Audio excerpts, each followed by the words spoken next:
Kang Deo udah berapa followers Di Instagramnya? Instagram 1 jutaan kalau nggak salah. Facebook udah 500 ribuan. 500 ribuan. YouTube udah 500 ya? 500 ribu. Masya Allah, udah ilmunya Masya Allah. Lebih muda daripada saya loh. Oh, itu Gak udah percaya jelas. kan? Nggak, kalau itu udah jelas. Gak percaya kan? Nggak usah dijelasin. Ini lebih muda loh Kang Deo daripada saya. Coba, percaya gak? Gak percaya Kang. Gak percaya kalau Kang Deo lebih muda daripada saya. Penghinaan. Pelecehan seksual. Ini narasumber datang dari Bandung malah dibully, itu gimana? Astaga, bercanda Kang. Aman. Ya Kang Dewa, Masya Allah, ini kalau misal dengar cerita Kang Dewa sebenarnya, ini Kang ada tor nih. Ya, bebas, Tapi Pak. Ana tanya di luar tor boleh ya? Ngalir aja, ngalir.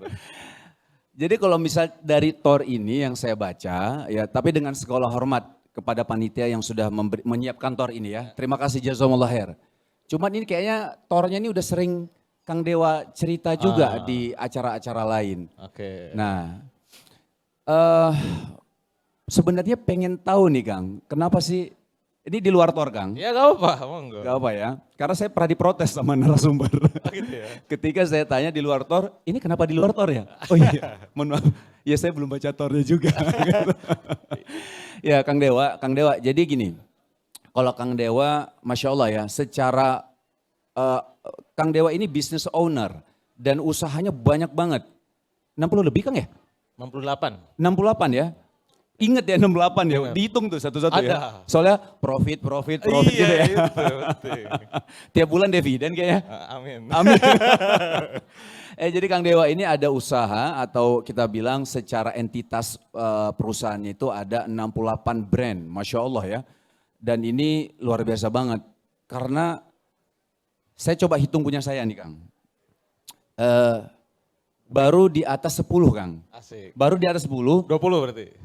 Belum Kan di nyampe atas itu. 10. Apa? Di atas 10 kan? Ya di atas 10 tapi di bawah 20. Di 19. bawah adalah pokoknya. Di sini nggak ada petugas pajak kan? Nggak apa-apa lah, kita kan taat pajak kan kan? Oh, taat Iya dong. dong, harus dong. Mobil? Alhamdulillah, Apa? ada BPKB ada. Tapi Bukan kalau- bodong, ya jangan mancing-mancing dong.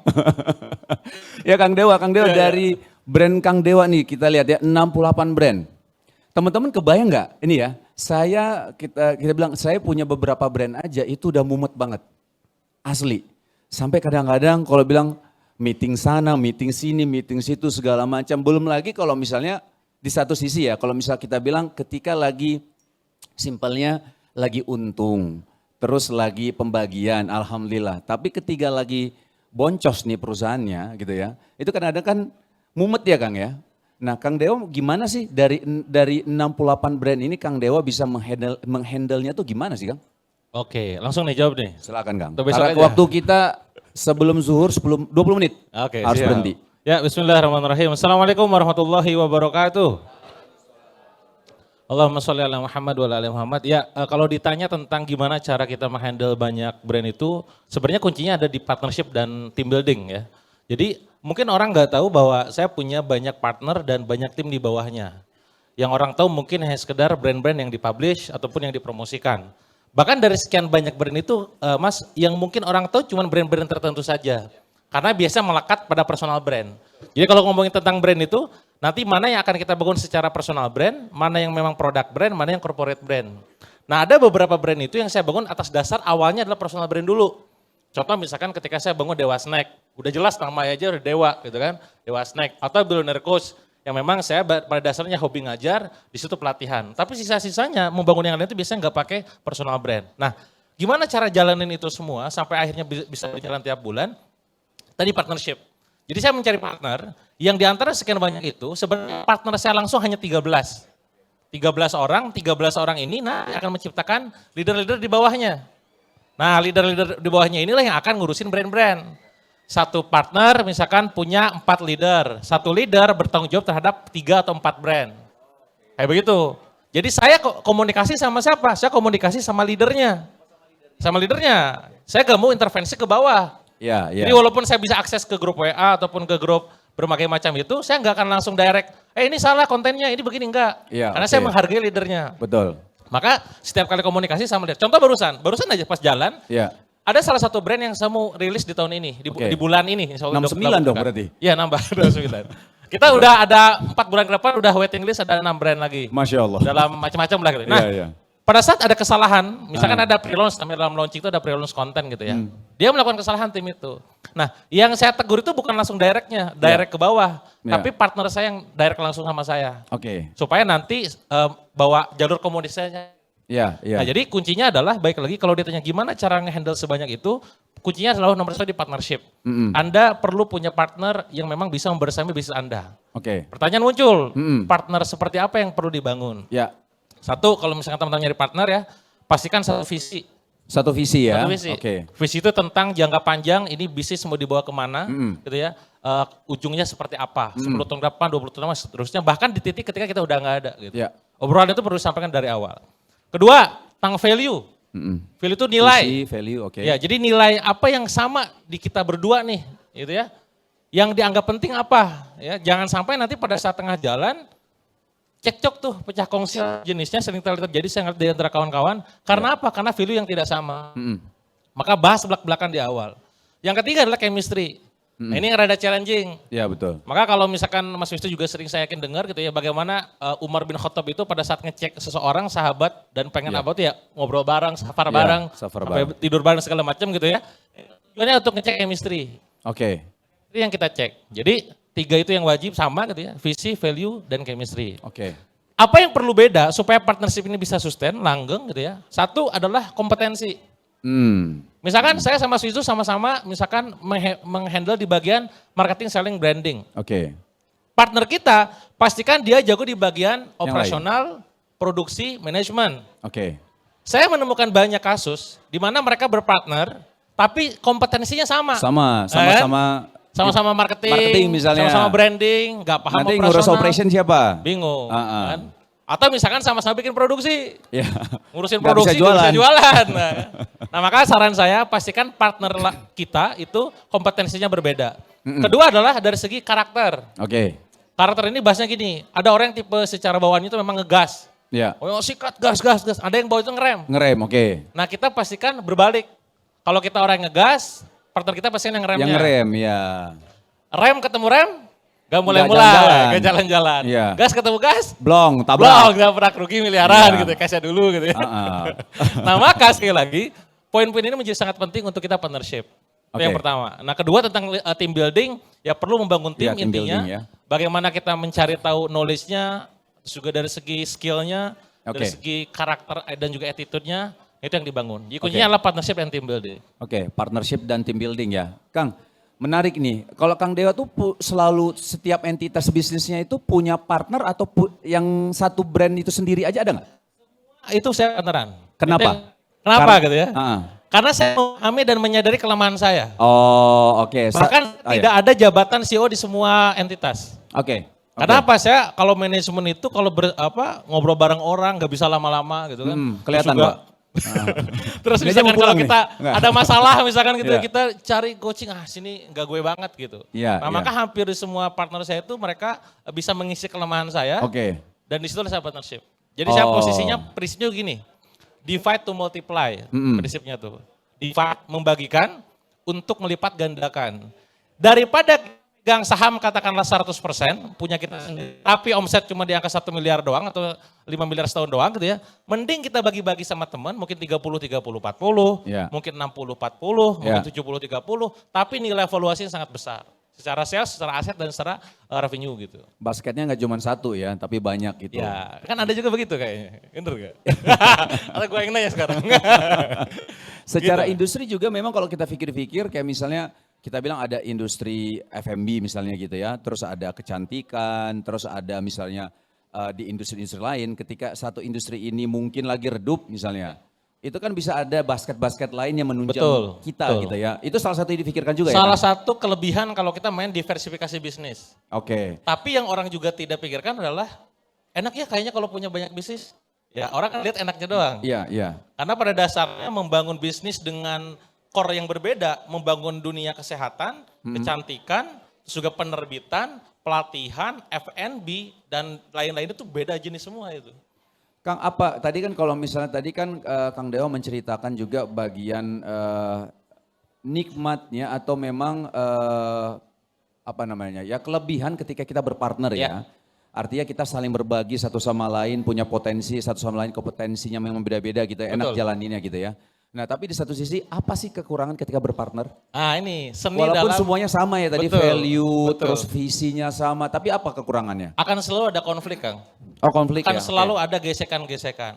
Cuman tinggal kita paham ilmunya bahwa konflik ini bukan untuk dihindari. Kalau saya belajar di Ustadz Ajub Hendri gitu ya, dalam hubungan pasangan suami istri pun sama. Ya. Kalau ada konflik itu bukan berarti diem-dieman atau menghindari. Justru lalui saja, Oke. nanti apa pelajaran dan hikmahnya. Harus dikomunikasikan ya? Komunikasikan. Oke. Banyak keluarga pisah dalam tanda kutip karena masalah komunikasi. Ya. Pun sama dengan bisnis. Ya, Jangan sampai pecah kongsi tengah jalan gara-gara gak ngobrol. betul. Sering-seringlah ngobrol makanya. Iya, gitu. iya. Kang, kalau misalnya pernah nggak kasus, ini kan 68 brand yang menuju 69 nih ya. Ya. Artinya pernah nggak punya konflik yang besar banget. Akhirnya membuat mau nggak mau pisah. Pernah baru-baru ini. Oh baru-baru? Jadi saya punya dua Brand apa brand tuh? Ah. yang akhirnya kita lepas. Oke. Nah kenapa? Nah ini miss-nya adalah pas di awal. Oke. Karena gini ya, pola saya membesarkan bisnis itu adalah dua pola. Pertama adalah pola kaderisasi, jadi membangun tim dari nol, Ya. nyubi-nyubi yang kita didik, kita bina. Tim building ya? Tim building tadi. Kedua adalah pola akuisisi. Oke. Akuisisi itu berarti ya ada brand, brand. pengen tumbuh, sok kita invest di dalamnya, nanti Ya. macam-macam ya kebijakannya tuh, berapa nilainya, ada yang berapa ratus juta, ada sekian M, ada yang bahkan gak usah invest macam-macam. Nah suatu ketika salah satu brand yang saya masuk ini adalah, singkat cerita, growth-nya gila-gilaan. Oke. Pokoknya 10 kali lipat. Ya, ketika antum masuk. Masuk nih, Ya. masuk setahun terus, omsetnya naik berkali lipat. Hanya saja sambil jalan, ini gara-gara kurang ngobrol. Karena Kurang kita jarang ngobrol. ngobrol. Gara kurang ngobrol, akhirnya dia ada kayak semacam kayak keberatan ataupun unek-unek lah. Dan Kurang disampaikan, unek-unek. Disampaikan unek-unek, oke. lewat tulisan. Oh lewat tulisan, Ah. sosmed lagi? Enggak, Oh, enggak. enggak. Kita masuk dengan ini ya, untuk Ah. internal gitu kan. Pas dibaca, intinya adalah pengen ini, pengen ini. Semua kepengenan itu dituliskan. Iya. Kita tunaikan. Oke. Tapi namanya manusia ya, kalau udah gak sekali udah gak enak gitu kan. Karena kita namanya one prestasi. Oke. One prestasi itu di mana? Gampangnya gini, kita melakukan tapi kita terlambat. Oke. Misalkan kita Ya. saya sama Suiso kolaborasi nih. Kebijakannya adalah saya ngurusin ABCDE, Mas Yuno FGHIJ gitu ya. Ya. Nah, keinginan saya adalah Mas Yuno melakukan itu, Ya. dan Mas Yuno keinginan saya melakukan apa gitu ya. Nah, pas saya ngelakuin tapi terlambat. Itu bisa jadi poin prestasi, hati-hati. Ini pelajaran juga buat kawan-kawan UMKM ya. Ya. Kedua adalah melakukan tapi tidak sesuai harapan. Oke. Nah, ini kan rada goib Mas, harapan kan Iya. lumayan challenging Hanya kan? Allah yang ini kan? Iya. Heeh. Nah yang ketiga adalah tidak melakukan. Tidak melakukan yang benar-benar salah. Nah singkat cerita, saya ngelis semua aktivitas saya kan, ada 50-60 aktivitas, ternyata hanya 5 poin. Yang Oh, itu hanya 5 menjadi poin. unek-unek partner saya. Oke. Dan itu saya sampaikan gara-gara saya sakit waktu itu. Oke. Lagi-lagi karena saya gak ngobrol. Ya. Gara-gara saya ada meeting dadakan dan segala macam, Ya. gak bisa deh itu jadi poin. Oke. Dan kami karena gak mau perpanjang lebar daripada gak enak, yaudah ngobrol baik-baik, pecahnya itu baik-baik gitu. Oh. Jadi pelajaran penting buat teman-teman semua, Ya. aspek legal pada saat mau partnership, kolaborasi kudu disampaikan dari awal, baik buruknya, tugasnya, kewajibannya disampaikan. Ya. Banyak kan UMKM Mas, pada saat mulai bisnis, tenang Jalan lah, aja bro. dulu, jalan Jangan, aja nggak dulu. Bisa. Ya itu. Nggak bisa. Dan secara akad kita secara Islam, secara syariat juga kan harus jelas di depan Betul. teman-teman ya. Artinya apa yang mau dilakuin, terus ya bahasanya kewajibannya ya. Kewajibannya apa aja yang dibagi, terus hak yang didapat juga apa gitu kan. Itu harus jelas semua ya. Ayat paling panjang dalam Al-Quran tentang hutang ya, Oke, tentang ya. pencatatan. Ya pencatatan. Saking pentingnya. Hutang aja tuh memang wajib dicatat. Iya. Kita aja kalau hutang nih ya, kalau hutang ada beberapa yang, aduh nggak enak ya kalau dicatat, kesannya kita tuh nggak percaya sama dia. Padahal sudah dijelaskan harus Iya. dicatat, harus ada saksi ya Kang ya. Betul. Berapa hutang yang belum dibayar ke Kang Dewa? Kan biasa suka curhat antum. Di sosmed ya. Ada lah, lumayan. Lumayan ya. Kang Dewa, ini teman-teman kalau misal ada pertanyaan silakan ya. Karena gini bayangin ya, kalau tadi 68 brand yang dibangun sama Kang Dewa itu ada enaknya, ada kelebihannya, ada kekurangannya juga gitu ya. Nah sekarang Kang kita masuk yang mungkin level di awal banget. Ya, Kalau bangun brand di awal tuh gimana semestinya Kang? ya. Kalau Ini- orang nih punya bahasanya tuh yang satu memang dia kalau lagi deh kita pecah deh, dia nggak mau berpartner sama orang. Oke. Kira-kira apa yang harus dilakuin sama dia? Oke, pertama adalah dia harus tentukan dulu bisnisnya mau main apa. Dalam hal ini adalah biasanya tools yang sangat membantu adalah bisnis model. Jadi saya akan tanya nih, produk kamu tuh apa? Customer segmennya siapa? channel penjualannya di mana, promosinya mau kayak apa, gimana memastikan customer itu balik lagi sama kamu, duitnya revenue streamnya dari mana. Nah itu ranah bisnis model.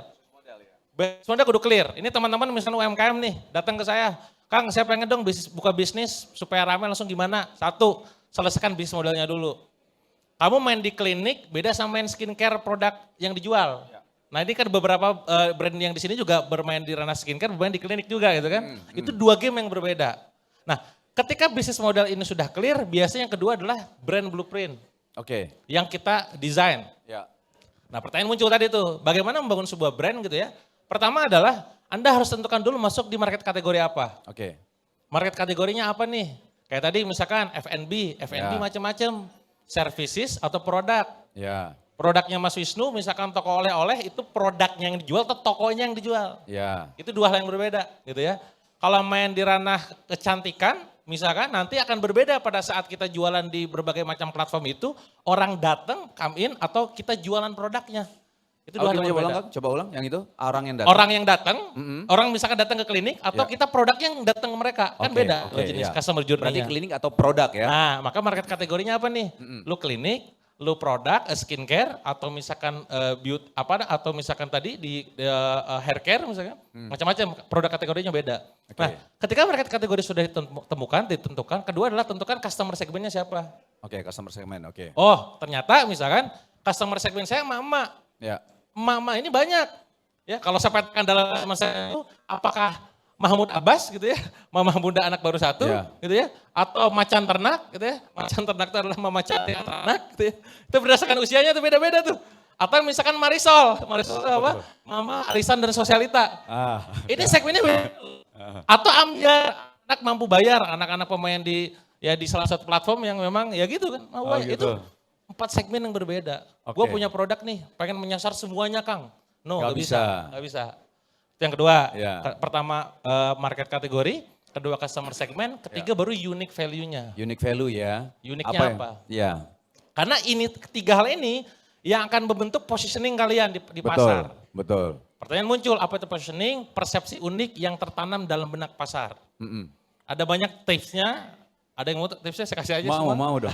Satu, boleh catat ya. Catat ya teman-teman ya. Jadi kita bahasa simpelnya tuh ketika bikin brand, Ah, kita tuh apa sih yang buat kita beda sama Ya. orang lain tuh apa? Jadi sehingga benar-benar menjadi ketika Unik. aku beli ini tuh ya Ingatnya brand ini, ini nah nih itu. gitu loh. Ya. Pertama, Oke. untuk profesi tertentu. Bisa jadi Anda bikin sebuah produk, sebuah brand yang ditujukan untuk profesi tertentu. Misalkan bikin baju misalkan untuk para dokter, untuk para misalkan orang-orang yang memang bergerak di dunia kesehatan. Gak usah terlalu umum, pakaian untuk para dokter misalkan. Kan spesifik banget. Atau misalkan pakaian untuk para misalkan apa, para mahasiswa misalkan. Mahasiswa apa misalkan, di tingkat akhir, toga dan segala macam. Itu spesifik. Pertama itu, profesi tertentu. Kedua adalah untuk pekerjaan tertentu. Misalkan ada orang jualan laptop, kayak saya punya brand laptop gitu ya, jualan toko Ya. laptop. Sama pada ini saat- kan, sama atlet peniraga kan? Nah itu, Kang Bayu ya. Nah pada saat promosi itu, buat kalian para desain grafis yang kebutuhannya untuk misalkan mendesain atau misalkan untuk rendering video, cocok untuk laptop ini. Nah itu tujuannya adalah untuk menyasar positioning untuk pekerjaan tertentu. Kedua. Ketiga, apalagi Kang untuk usia tertentu. Usia tertentu, oke. Jadi Anda bikin sebuah brand yang memang Anda bikin spesifik. Gak terlalu luas, 20-40 kegedean. Cukup ya 30-40, 10 tahun doang. Ya. Atau 20-25, hanya 5 tahun, tapi tajam. Range-nya jangan terlalu Range-nya jauh jangan ya? terlalu luas. Anda pemain Facebook Ads pasti paham tentang bagaimana cara ngiklan, ada range usia. Ya. Nanti akan memudahkan dalam itu juga. Itu yang ketiga, usia tertentu. Yang keempat adalah untuk daerah tertentu. Daerah. Daerah, misalkan kayak Mas kan pada akhirnya pada saat bikin sebuah toko oleh-oleh, daerah tertentu. Betul. Tujuannya adalah bukan orang sana doang, tapi orang yang datang ke Malang gitu ya, Ya. baliknya tuh bawa oleh-oleh. Yes. Untuk daerah tertentu yang keempat. Yang kelima adalah untuk penghasilan tertentu. Mm. Ya, jadi kalau kita jualan tas, mungkin beberapa tas yang kawan-kawan gunakan itu harganya mahal gitu ya. Yang memang kenapa kita secara bangga pakai tas itu? Sorry ya, gue pengen ngasih tahu di dalam benak bawah sadar, gue tuh orang kaya gitu. Iya. Padahal sebenarnya kan ya semua orang bisa miliki itu, tapi memang itu brand didesain untuk itu. Kadang bagi UMKM, itu kualitas kita lebih baik dari produk dia. Bukan soal kualitas kalau positioning gitu kan, Ya. tentang tadi Ya. brand image-nya gitu kan. Itu nomor berapa tadi? 5 ya? 5. 6 tentang personality tertentu.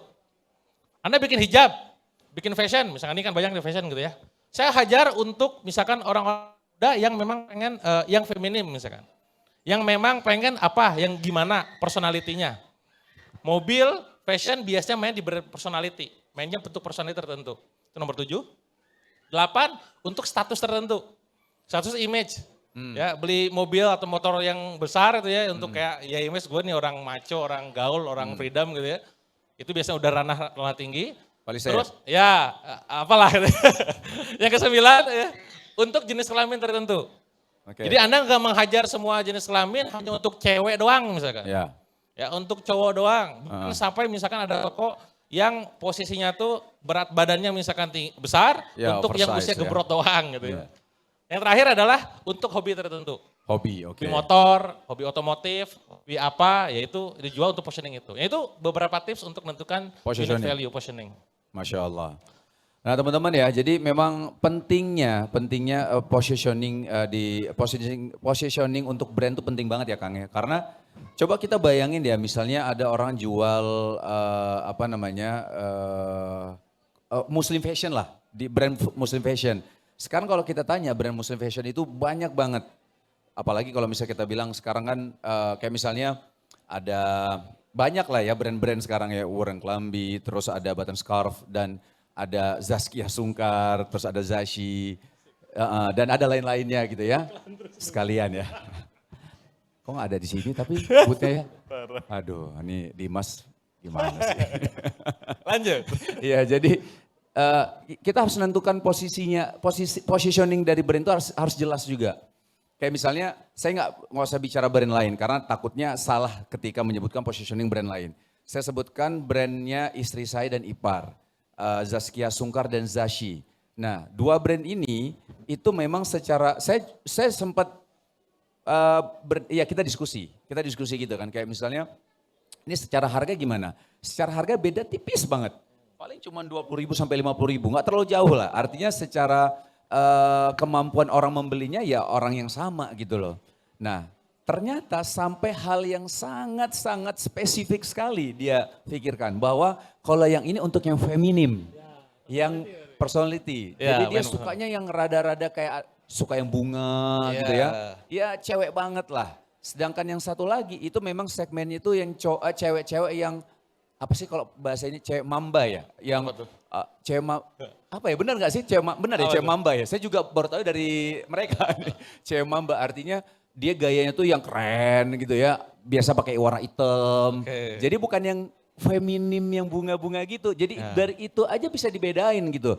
Jadi ketika mereka mengeluarkan koleksi mereka itu udah jelas. Oh aku memang karakterku tuh yang feminim ya berarti ke Zashi. Tapi aku tuh cewek yang yang lebih enggak feminim gitu ya, lebih suka yang keren gitu jadi ceweknya, ya berarti pilih ke ZS atau Zaskia Sungkar. Jadi memang pentingnya memilih positioning itu penting banget untuk brand kita gitu ya. Oke, teman-teman, ada pertanyaan kira-kira? Silakan. Dari nama siapa? Ada ini mic-nya?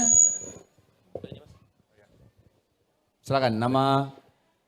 Baik, Assalamualaikum warahmatullahi wabarakatuh. Waalaikumsalam warahmatullahi wabarakatuh. Terima kasih Kang Dewa dan Mas Teguh Wisnu atas kesempatannya saya bertanya di depan ini.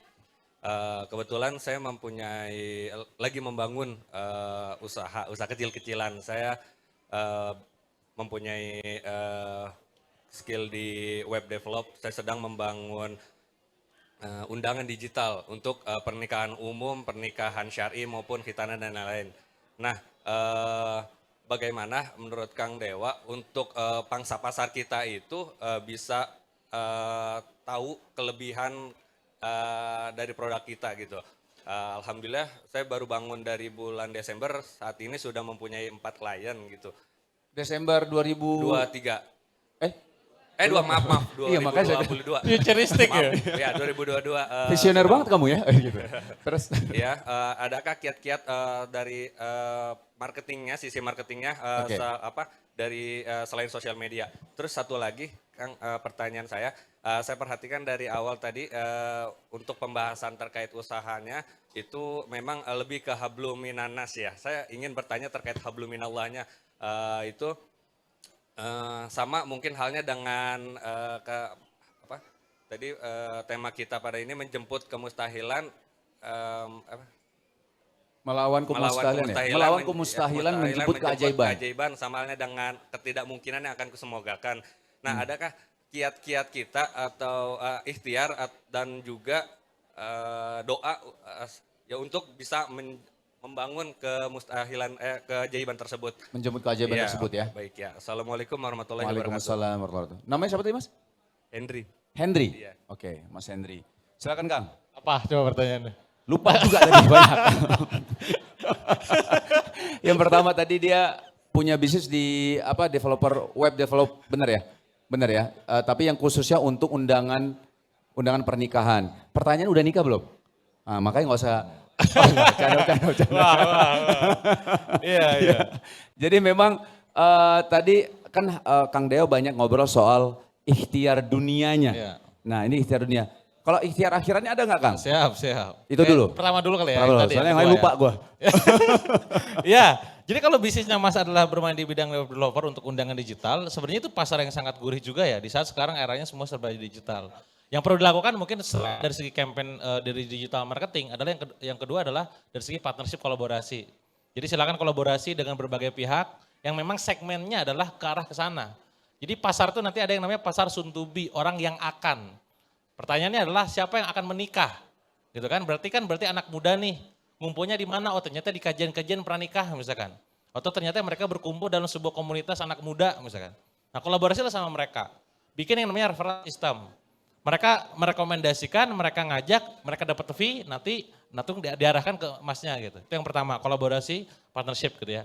Yang kedua adalah bisa main di funnel. Funnel ini berarti diciptakan sama sendiri. Contoh, saya punya brand bermain di ranah wedding syar'i, penyewaan wedding syar'i. Pertanyaan saya sederhana, gimana cara kita mendapatkan klien yang memang mau pakai jasa kita? Nah ini saya pakai funnel dulu nih, kita ciptakan aja langsung. Mana nyiptainnya? Kita bikin ebook tentang sebelum menikah. Checklist lah, persiapan lah, story lah, yang memang dikasih ke mereka semua yang mau nikah. Yang mungkin nanti 6 bulan kemudian, 8 bulan kemudian, mungkin 1 tahun kemudian, ingetnya brand kita pakai jasa kita. Itu contohnya, misalkan bisa bikin ebook yang memang memancing mereka untuk pakai jasa kita. Kedua bisa gimana? Bisa kolaborasi juga sama komunitas-komunitas Islam yang tadi mereka butuh tentang pengetahuan tentang pernikah. Jadi memang kita desain funnelnya. Nah ini yang 2 poin penting pada saat teman-teman pengen mengoptimasi penjualannya. Contoh lain, saya punya brand, toko jualan produk berlian. Ya, yang menarik adalah pada saat kita melakukan sebuah riset buyer persona, ternyata pembeli Eco Diamond yang kita jual, itu ternyata mereka rata-rata itu punya diamond aslinya, yang murni 100%. Yang banyak juga yang beli itu artis-artis Mas. Yang pas transaksi itu udah kayak jualan hal yang tidak diinginkan gitu kan, kayak jangan sampai ada yang tahu. Why? Karena merasa tahu kalau iya gue ketahuan pakai yang Eco Diamond gitu. Nah pas kita track loh kok banyakan yang pakainya adalah yang punya diamond ya. Sedangkan gimana cara kita scale up? Sekarang saya nanya gimana cara saya mengetahui orang-orang yang punya diamond? Gimana Mas coba? Bikin funnelnya gimana? Bikin funnel ya? Nah. Saya mau tanya sama Kang Dewa juga tuh, gimana tuh Kang? Nah maka yang saya lakukan adalah saya bikin sebuah produk tambahan yang dinamakan dengan pembersih berlian. Jadi kita jualan pembersih berlian di marketplace, di sosmed, jedar gitu kan. Nah kan kita punya database tuh. Ini udah punya berlian nih, baru kita tawarkan Eco Diamond-nya. Bisa dipahami gak? Daripada kita mencari siapa yang punya, kan bingung kan? Udah aja jual pembersihnya, dia beli pasti dia punya berlian. Nah itu contoh funnel. Jadi monggo dibikin funnelnya, monggo dibikin partnership dan juga kolaborasinya gitu. Oke, itu secara ininya ya. Kalau misalnya ada ikhtiar-ikhtiar langit gak Kang? Nah ini. Ini gimana nih Kang? Sebenarnya kita tidak seharusnya juga memisahkan antara ikhtiar bumi dan langit ya. Karena terkesan kayak dua hal terpisah antara duniawi dan ukhrawi gitu. Nah maka dalam setiap aktivitas kita dalam kehidupan termasuk dalam bisnis ini harus digabungin gitu. Kita terbiasa dengan sekarang paham sekularisme ataupun paham yang memang sekiranya tuh udahlah kalau ngomongin agama di masjid, kalau ngomongin kehidupan, bisnis baru di luar gitu. Nah kita sebagai seorang pengusaha muslim gitu ya, tidak layak juga kesankan bahwa ini aktivitas akhiratnya gitu. Misalkan gini, kita sekarang bangun bisnis ini tujuannya untuk bisa berwakaf lebih banyak, bersedekah lebih banyak. Apakah itu duniawi pertanyaan saya? Enggak, karena itu bisa jadi aktivitas kamu tuh ukhrawi gitu. Memang bentuknya bangun bisnis. Itu poinnya. Nah maka apa sebenarnya kalau ditanya aktivitas akhiratnya kalau itu dikesankan seperti itu ya banyak hal. Apapun yang Allah perintahkan dalam Al-Quran. Misalkan apa? Niatnya, misalkan. Banyak orang yang pengen scale up, mereka fokus pada yang namanya kompetensi. Lupa dengan memperbesar kapasitas. Analogi sederhana.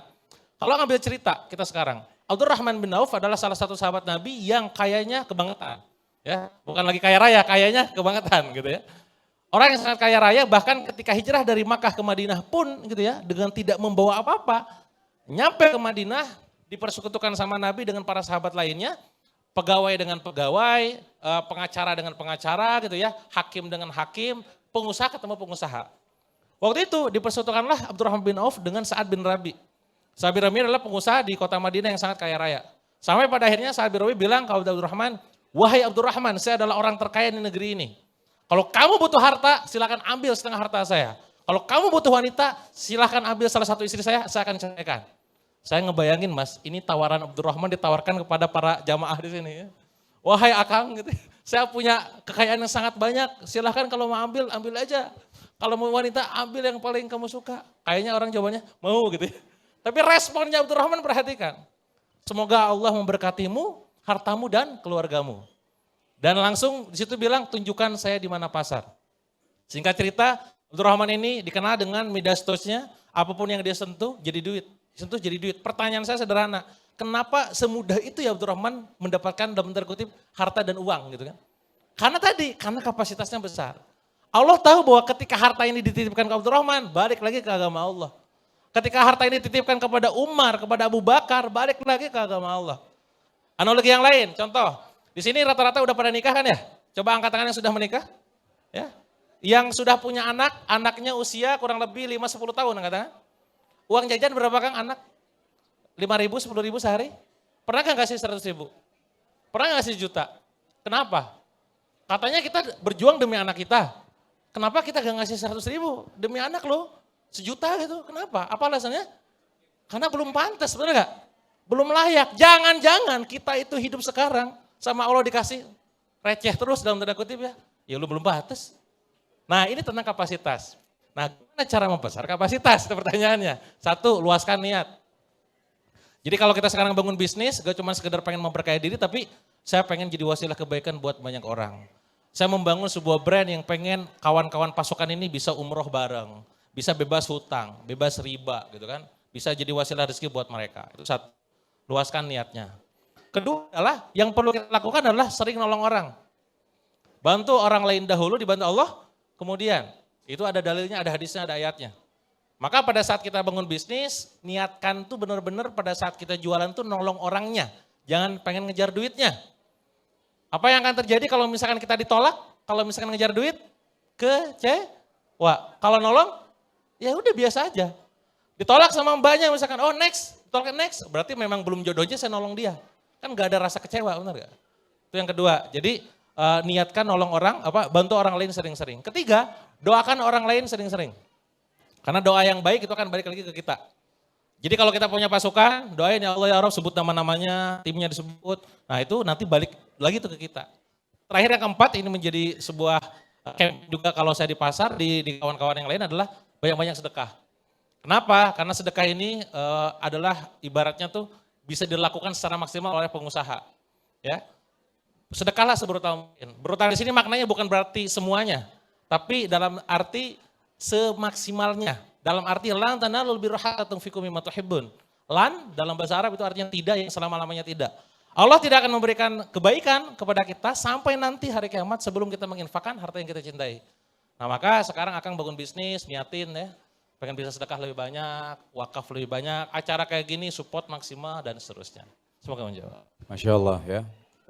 Jadi memang tujuannya juga ya sebenarnya tujuan satu ya Kang ya. Artinya kita semua ingin mencapai surganya Allah Ta'ala.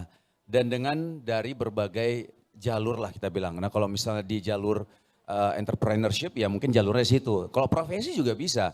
Artinya ketika dia kerja sama orang lain, dia bisa menyisihkan untuk sedekah juga Kang ya. Nah ini banyak cara sih memang. Terkadang juga kadang-kadang pernah ngeliat juga Kang, ada orang yang bahkan kelihatannya tuh sepertinya duniawi banget. Ya.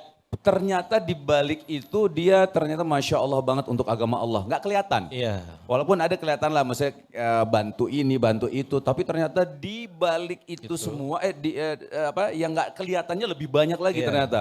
Iya. Itu Masya Allah banget ya. Dan di situ akhirnya bisa menilai bahwa menyimpulkan kita tidak boleh menghukumi orang dari atas dasar apa yang dia lakukan. Betul. Bahkan termasuk yang misalkan yang kita kelihatannya.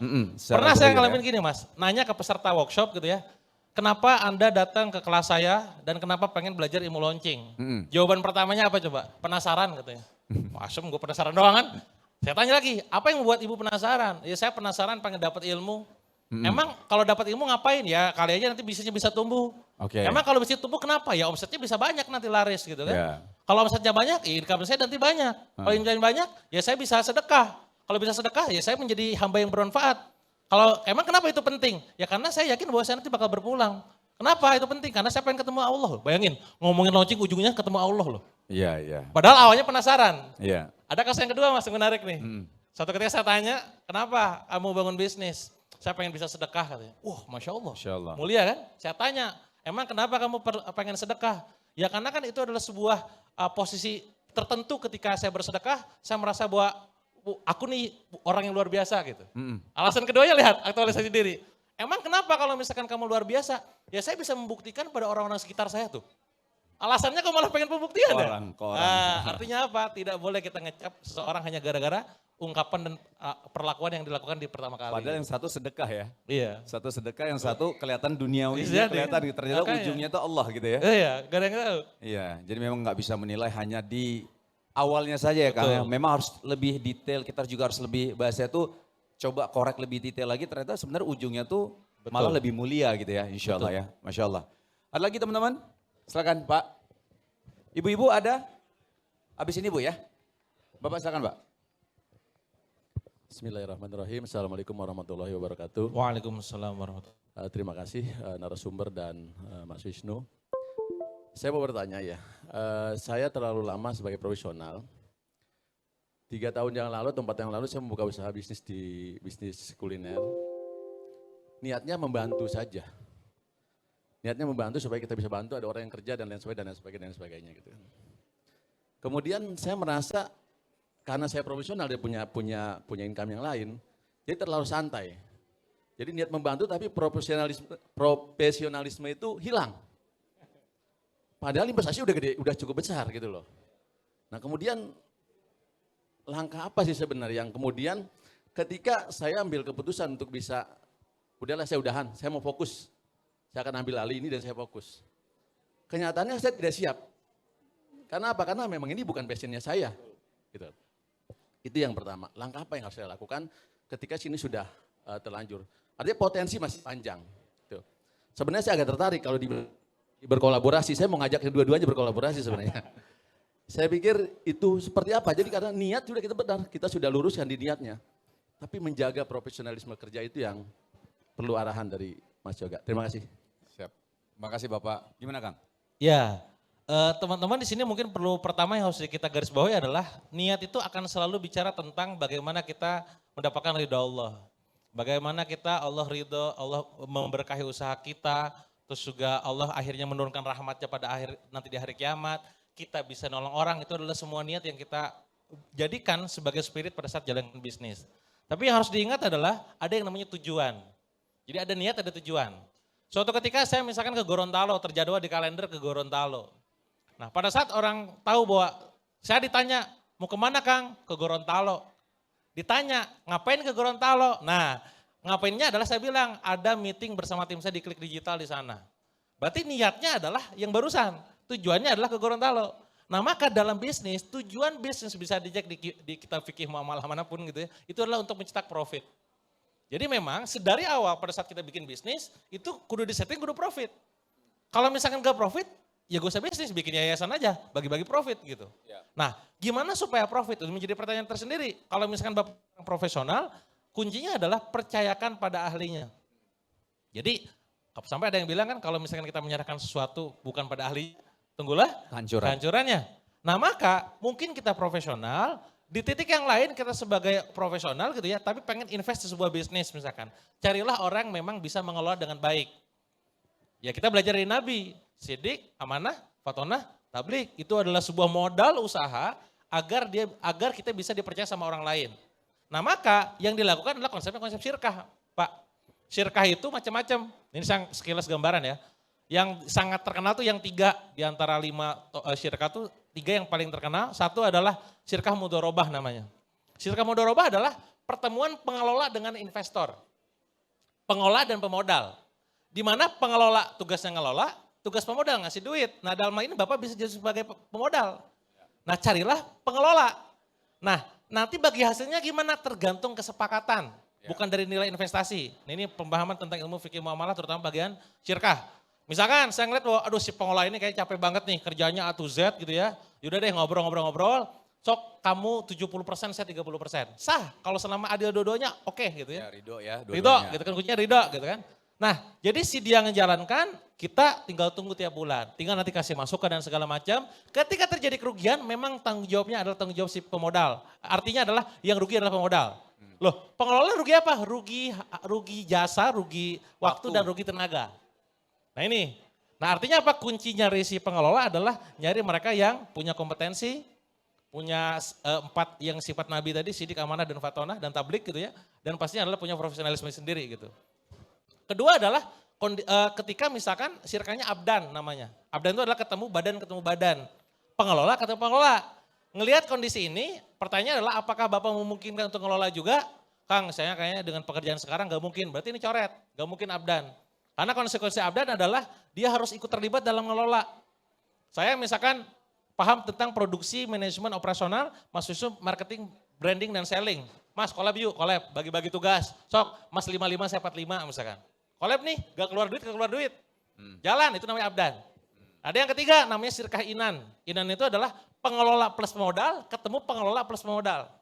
Konsekuensinya adalah tetap mengelola juga, dan keluar duit masing-masing. Keluar duit dan keluar tenaga juga. Jadi intinya adalah kalau misalkan kita bermain di ranah profesionalisme, pada akhirnya paling mudah itu adalah nyari orang yang mau mengelola. Ya. Jadi dia sebagai pengolahnya, Kita investor. di situ. Oke. Gitu ya Pak ya.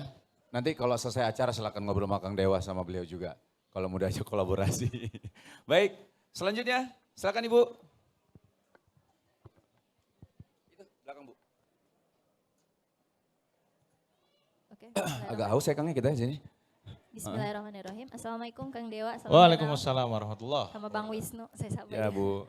Sama-sama pengusaha nih Masya Allah. Semoga menular kesuksesannya sama kita ya. Mungkin izin bertanya Kang Dewa ya. Kemarin sebenarnya saya sudah ikut kelas mentor bisnis di Billionaire Store ya. Dengan Teh Dini.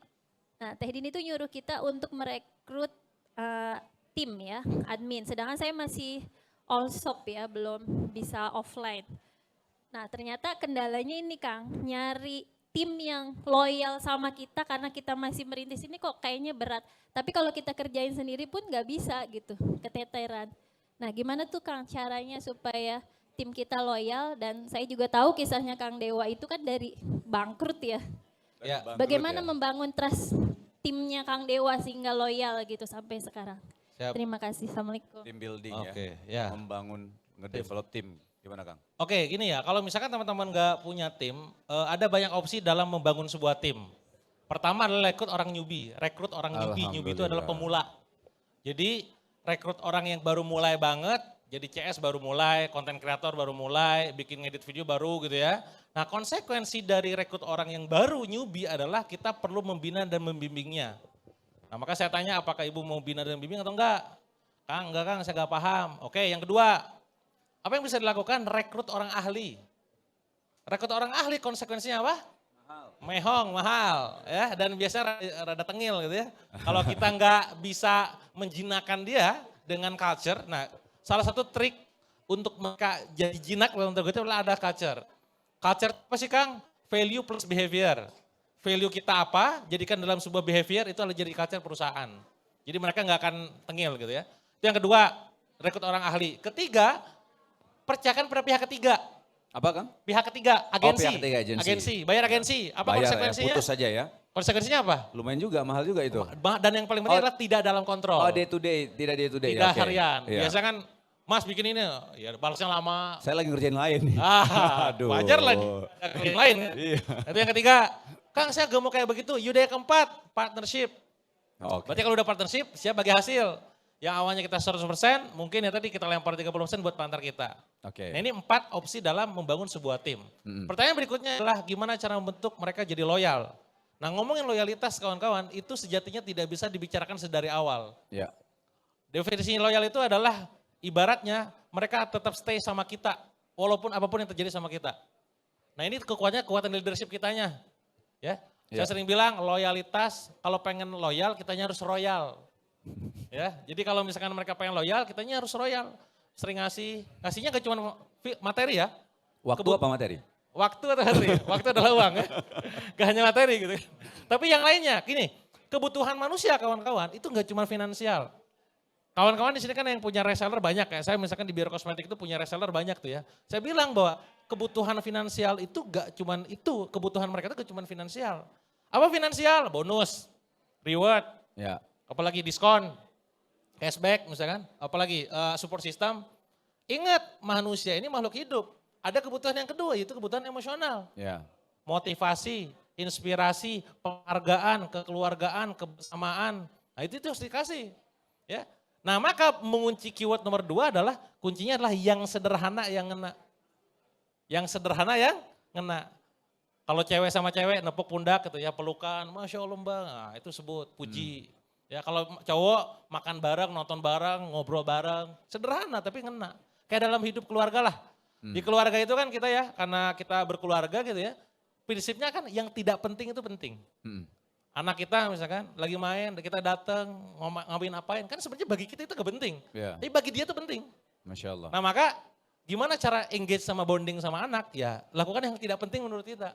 Ya ngobrol yang tadi gimana, apa, wih sepuji apa, ekspresif cerita gitu kan. Sama kayak pasukan, yang gak penting itu penting. Nah, bikin tuh apa kira yang gak penting, yang jadi penting buat mereka. Yang ketiga, kebutuhan spiritual. Ya, level tertinggi di mana ketika seorang, dia tuh, saya udah banyak pengalaman mas, tim itu di hijack sama orang. Ya. Dan alhamdulillah kalau Allah, Masya Allah ya, mereka loyal. Mereka gak mau, walaupun gajinya lebih mahal. Mau di hijack tapi Mau di hijack, tapi ditawarin gaji mahal gak pindah. Ditanyalah sama Mas Firza kan, tanya sama kita, kenapa sih akhirnya mereka tuh gak milih untuk pindah. It's not about money gitu kan. Ini sekedar waktu, bukan cuma sekedar uang. Tapi ternyata dia melihat bahwa aku di sini, aku melihat kehidupanku. Di sini aku akhirnya tahu tentang bagaimana tujuan hidupku, purpose of life. Ya. Ada azan, Allah Akbar, sholat bareng. Mulai pagi dengan tadarus bareng. Saling mengingatkan dalam kebaikan. Dan event sedekah, brutal gila-gilaan bareng-bareng. Dan itu nilainya ternilai. Nah maka pada saat bangun tim itu dibangun. Kebutuhan finansialnya dikasih dengan gaji salary dan segala macam. Kebutuhan emosionalnya ditunaikan, spiritualnya dibangun juga. Masya Allah. Finansial, emosional, dan spiritual. Ini 3 hal yang gak bisa lepas ya Kang ya. 3 penting. Kalau salah satunya hilang, ada yang miss aja kayaknya. Betul. Benar ya Kang? Misalkan spiritual sama emosional, tapi gak dikasih finansial. Ya tetap sama nggak aja. bisa. Yayasan dong. Iya ya, nanti. tetap juga ya. Oke, siap. Siapa lagi? Silakan. Ini mau kasih jajan anaknya 100.000 nih katanya.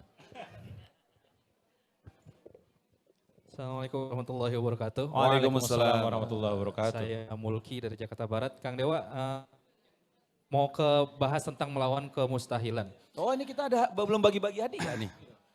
Tadi Iya. yang nanya-nanya boleh ya Kang ya? Iya Bu ya? Tadi ada berapa orang? 3. Oke. Silakan. Jadi tentang saya excited banget kan bagaimana Kang Dewa menjalankan 69 brandnya tadi. Kemudian cerita tentang awal Kang Dewa tentang di hari ke-14 pernikahan terkena musibah yang demikian itu luar biasa. Saya cuma pengen tanya apa sih kesan yang paling mengesankan untuk Kang Dewa terhadap istri Kang Dewa gitu. Yang Apa? akhirnya kesan yang paling berkesan gitu. Kenapa sampai akhirnya tuh sebagai seorang laki-laki ya sama-sama laki-laki gitu ya. Ketika mendapatkan musibah yang begitu besar itu istri bisa kuat segitu kuatnya gitu. Bahkan yang cerita awalnya itu menarik banget tuh. Pas beberapa hari setelah nikah kemudian kena musibah harus mengembalikan 7 sekian miliar. Terus sakit juga. Namun tetap bertahan gitu. Dan apa kesan dari Kang Dewa atau pesan untuk para istri gitu yang menemani Masya Allah. Curhat ya. Istri sambil ngerekam lagi tuh. Gitu Kang. Gitu. Siap. Karena melawan kemustahilan gitu. Siap, Terima kasih. Kang. Assalamualaikum warahmatullahi wabarakatuh. Waalaikumsalam warahmatullahi wabarakatuh. Oke teman-teman semua ya, memang pada akhirnya yang membuat kita bertahan dalam situasi sulit, dalam situasi terhimpit itu adalah orang terdekat kita. Tapi tak jarang juga di antara kita yang pada saat kita berjuang justru yang menghambat adalah orang terdekat kita. Semua adalah ujiannya masing-masing. Kita ngelihat nabi-nabi pun ya pada akhirnya ada yang pasangannya dia tidak ikutan beriman, ada yang anaknya nggak beriman gitu. Sama kayak kita manusia, mereka nabi pun diuji apalagi kita gitu. Nah saya bersyukur kawan-kawan, salah satu yang saya sangat bersyukur adalah ketika waktu saya jatuh titik paling rendah itu dibersama oleh istri. Sampai waktu itu ya bisa kalau teman ngikutin ya, 18 hari setelah nikah itu langsung jatuh, rugi besar. Dan yang terjadi ketika itu cuman sekedar bicara ngomongin bisnis. Tapi isunya adalah isu di lingkungan terdekat nih, ini gara-gara kamu nikah. Ini gara-gara istri kayak kamu. gitu juga, Oh kamu nikah ada ya? Mas. Jadi kita tuh goyang juga di keluarga. Tapi akhirnya apa? Ada beberapa anggapan bahwa, wah tugas kamu gak usah ngembaliin duit mereka. Karena kan kamu gak salah. Buat teman-teman yang belum tahu kasusnya, saya merekomendasikan sebuah investasi, ternyata itu bodong, yang totalnya 7,7 miliar rupiah dengan total investor itu 645 orang. Robot trading bukan? Bukan. Itu baru-baru ini. Dulu gue udah lebih dulu ya. Makanya pas itu mencuat ya, lu gak belajar dari gue gitu ya.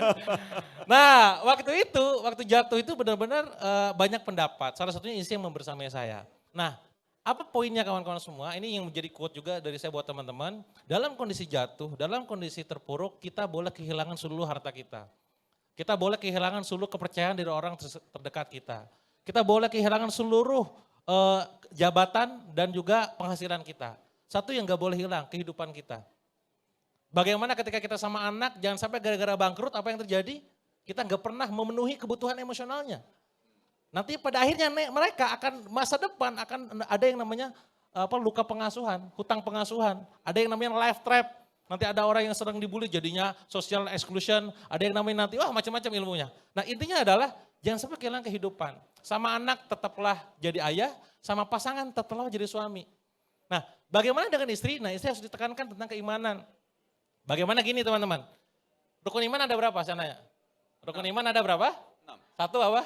Iman kepada Allah. 2, Iman kepada malaikat. 3, Iman kepada Rasul. 4, Iman kepada kitab. 5, Iman kepada kode. dar. Ya. Bu- Iman kepada Gerjain balik-balik host. gue ini. 6. Iman kepada hari akhir. Tadi kodo dan kodar. Ya. Masih ingat ya? Apa itu definisi kodo? Ketetapan kan? Ketetapan kan? Ya. Ketetapan baik buruk atau baiknya doang atau buruknya doang? Baik dan buruk. Nah, baik dan buruk ketika kondisi jatuh, apakah itu adalah bagian dari kodenya Allah? Nah itu harus kita imani, kita sampaikan. Bahwa yang ada dalam kuasa kita adalah menerima ini gitu ya. Dan melihat apa pelajarannya. Oh berarti kemarin kita nggak hati-hati. Oh kemarin berarti kita terlalu terlalu hajar beleh aja gitu kan. Ada pelajaran di situ. Nah maka poinnya adalah tentang bagaimana kita mengimani itu sendiri. Makanya di sini kalau di buku tuh menguji keimanan. Karena pada dasarnya pas bangkrut itu yang diuji keimanan. Banyak gara-gara hutang cuma 40 juta dia gak keluar rumah loh. Ada tetangga saya tuh ya, yang utangnya cuma 40 juta doang mas, gak berani keluar rumah. Kenapa? Karena merasa gimana gitu. Maka nyambung ke tadi pertanyaannya Akang juga yang belum sempat terjawab, apa doanya buat teman-teman yang punya utang? Yang sering kita baca dalam amal surat pagi dan sore. Allahumma inni a'udzubika minal hammi wal hazan. A'udzubika minal azzi wal kasal. A'udzubika minal jubni wal bukhli. A'udzubika min ghalabati dain wa qakhri rijal. Perhatikan konteks doanya. Kita tidak langsung minta, ya Allah ya Rabb lunaskan hutang hamba ya Allah. Ya Allah ya Rabb selesaikan hutang hamba ya Allah. Enggak. Ya Allah ya Rabb. Nah ini, Allahumma inna a'udzubika minal hammi wal aku berlindung kepadamu dari ham. Ham tuh bingung dan hazan sedih. Aku berlindung kepadamu dari rasa lemah dan azwa kasa dan malas. Itu berdoa itu dulu gitu. Nah sampai akhirnya nanti kita benar-benar tuh minta itu semua, Allah tunjukkan jalannya. Ngalir aja, ngikutin aja. Sofa Marwah, bab 1 Sofa Marwah. Sofa Marwah ceritanya tahu ya, Siti Hajar? Di mana Siti Hajar itu gitu ya, sudah lama menantikan anak, bertahun-tahun, giliran udah ada anak, brojol ditinggalin sama suaminya. Kebayang kalau Anda wahai para ahwat, nikah sama suami Anda, udah lama menantikan momongan, pas udah brojol gitu ya, ditinggalin sama suami, apa perasaan Anda? Nyesel gitu ya. Tapi tidak dengan Siti Hajar. Dia waktu itu bolak-balik gitu kan, bawa anak kecil Ismail gitu kan. Kondisinya panas pula gitu. jalan, nanya ke Ibrahim, wah Ibrahim, ini teh kamu teh beneran ya, ninggalin saya di tempat kayak begini?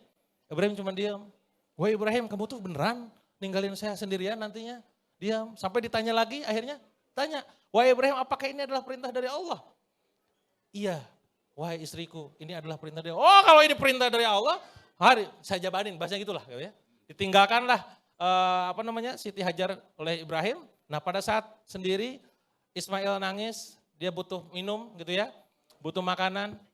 Dia jalan, lari-lari kecil dari Sofa ke Marwah. Sofa ke Marwah, Anda bagi yang pernah umroh itu jauh lumayan. Sofa, Marwah. Berapa kali kan Mas? 7 kali, berarti kalau berhentinya di mana berhentinya? Di Marwah ya, di Marwah kan. Nah perhatikan muncratnya Zam-Zam di mana? Di Sofa atau di Marwah? Di kaki Ismail. Coba kita kalau jadi Siti Hajar, mungkin gendek dalam pikiran tuh, ya Allah ya Robbi bercanda dari tadi kalau tau kayak gitu gue diem aja. Bener gak? Ya udah diem aja diem, doa ya Allah, utang lunas. Tapi tugas kita adalah bergerak. Sofa Marwah, saya jualan ceker dulu, jualan apa dulu. Sekarang sebelum Dewa Snack pecah telur rame, dulu jualan itu numpuk, saya bingung jualannya. Kan gak pernah tahu. Kan? Ya.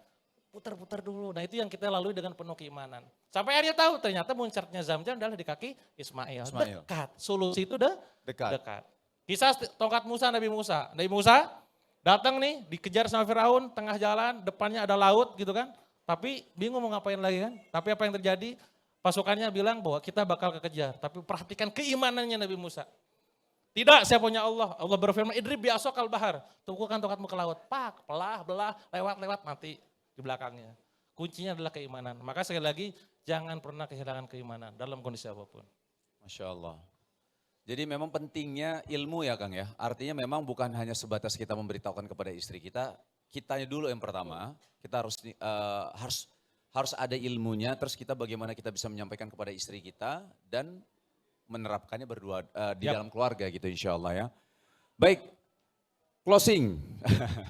Jadi tuh guys saya ngeliat itu sebenarnya. Closing. Oke siap Kang, terima kasih banyak ya. Jazakallah khair Kang ya atas ilmu-ilmunya. Masya Allah banyak banget kita dapatkan hari ini bukan hanya masalah teknis di dalam ilmu bisnis, tapi juga tadi kalau kita bilang tadi Mas Kamil ya, Mas Hendrik bilang, ini kita ngomong hablum minan nas terus nih, hubungan sama manusia aja, yang sama Allahnya gimana? Tadi Kang Dea udah kasih tahu tujuannya mau apa nih ketika buka bisnis gitu kan. Nah itu artinya ketika kita menjadi seorang pedagang, menjadi seorang pengusaha, semaksimal apapun kita melakukan ikhtiar, tujuannya adalah misalnya ingin bersedekah sebanyak-banyaknya misal gitu kan. Ingin banyak wakaf ketika kita masih hidup, sehingga ini akan dibawa sampai ke akhirat nanti gitu insya Allah gitu ya.